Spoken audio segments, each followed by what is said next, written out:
10 Lucky Facts about St. Patrick's Day. Street Patrick is arguably the most famous saint associated with Ireland. His feast day is celebrated around the world and is a common symbol of Irish patriotism. His legends have become commonplace in our understanding of Ireland, and the image of the bishop with a clover is an immediately recognizable symbol for many. But despite his popularity, we know very little about the actual man. It would seem the legend of Street Patrick has become far more famous than the historical individual. Without further ado, I present to you 16 facts about the real Street Patrick. 1. His real name may not have been Patrick. We don't know for certain what his birth name was, but tradition holds it was Maewinsacat. He only later changed it to Patrick when he became a bishop, as it means nobleman in Latin. 2. There are surviving copies of texts written by Street Patrick. 2 Latin works called Confessions and the Letter to the Soldiers of Coroticus.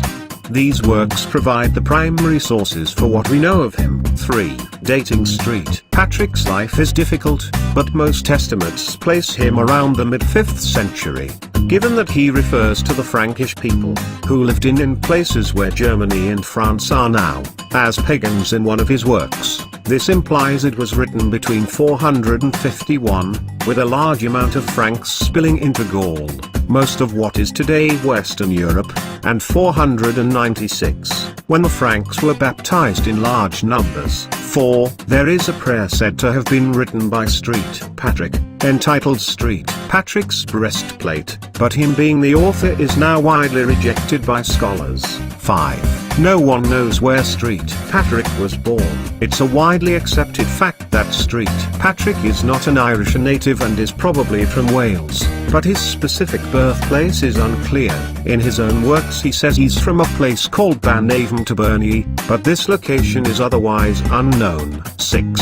Street Patrick was not the first Christian bishop in Ireland. That honour goes to the 5th century bishop Palladius. Palladius was a Roman Catholic deacon who was sent by the church to convert the Irish natives. Some speculate this person was adopted by folklore and combined with the later Patrick to form his legend. 7. He didn't drive snakes from Ireland. Everything we know about biology tells us that Ireland was never a home to any snakes. The story has been explained as being a metaphor for Patrick converting of the remaining native Druids to Christianity, but pagan practices continued long after Street Patrick lived, so the exact meaning of the story is unknown. 8. Almost all the stories we have about Street Patrick were written centuries after he died. 2 commonly cited sources are the life and acts of Street Patrick by a Jocelyn of Furness, who wrote around 1200, and the most ancient lives of St. Patrick by an unknown McAvin who wrote his works in the 9th century. 9. Street Patrick gives only the names of his father,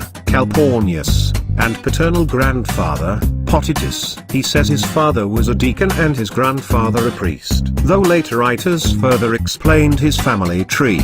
Jocelyn and McAvin say his mother was a Frankish woman named Conces. Conces was said to be related to Saint Martin of Tours, though McAvin claims she was his sister and Jocelyn says she was his niece. 10. From Street Patrick's own works, we gather he was kidnapped from his home at about the age of 16 and brought to Ireland alongside thousands of others to be sold as slaves. Patrick worked as a shepherd for 6 years.